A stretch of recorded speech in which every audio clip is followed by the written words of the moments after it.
प्रिय दोस्तों साहेब बंदगी साहेब, आज रमैनी छे कल्पनाएं छोड़कर मन को शून्य करो के बारे में बात करेंगे।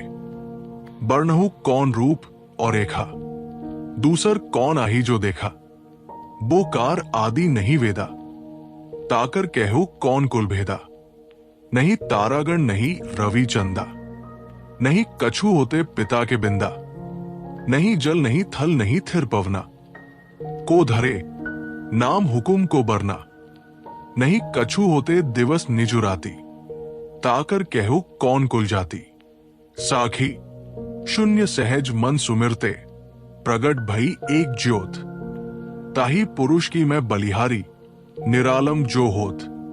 भावार्थ, किस रूप और लक्षण का वर्णन करते हो? तुम्हारे अतिरिक्त उसे किसने देखा है? उस प्रणव का मूल तो वेद भी नहीं जानते हैं। बताओ, उसका संपूर्ण रहस्य क्या है? कहते हैं पहले तारागण, सूर्य, चंद्रमा, पिता के वीर्य, जल, पृथ्वी, आकाश, वायु आदि नहीं थे। फिर किसने नाम रखा और इन सबको उत्पन्न होने की आज्ञा दी?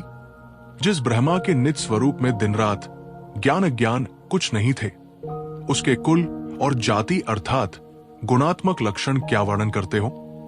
सहज मन से स्मरण करते हुए जब संकल्पों का शून्यत्व हुआ, तब हृदय में ज्ञान ज्योति प्रकट हुई।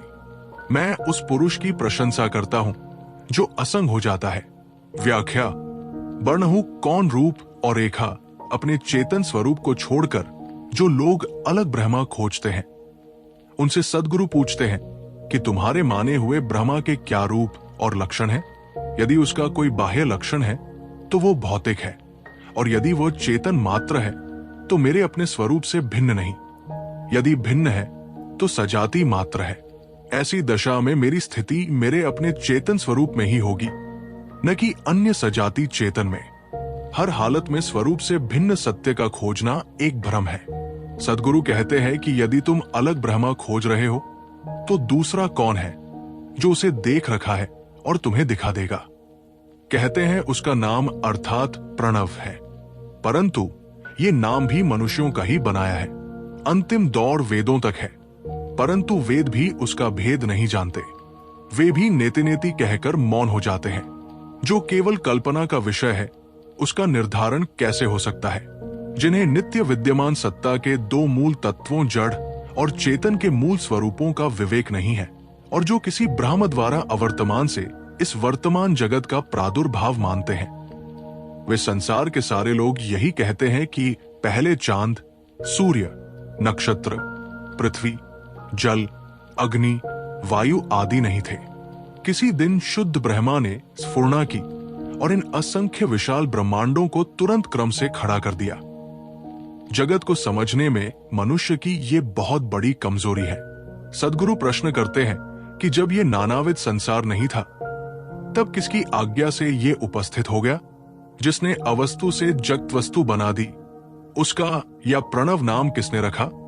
क्योंकि उसके अतिरिक्त तो अन्य कोई था नहीं। जगत के जीव तो जगत कर्ता से मिल नहीं सके, तो ये सिद्धांत कैसे स्थिर किया गया? जो ज्ञान ज्ञान से परे तथा त्रिगुण से परे है, उसके कौन से लक्षण तुम्हें ज्ञात है? शून्य सहज मन सुमिरते। जब मन सहज, सरल एवं निग्रंथ हो जाता है, तब स्वस्वरूप का स्मरण करते करते एक अवस्था ऐसी आती है जहां सारे विचार, सारे संकल्प एवं सारे स्मरण समाप्त होकर चित्त शून्य हो जाता है। ऐसी अवस्था में ज्ञान की ज्योति प्रकट होती है।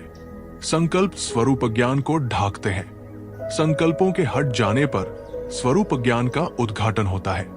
ये स्वरूप ज्ञान ही वो ज्योति है जिसमें सारे अज्ञान का अंत होता है। सद्गुरु कहते हैं कि मैं उसकी प्रशंसा करता हूं जो सारे दृश्यों से असंग होकर अपने आप रह जाता है। श्रुति भी कहती है असंगो ह्यय पुरुष।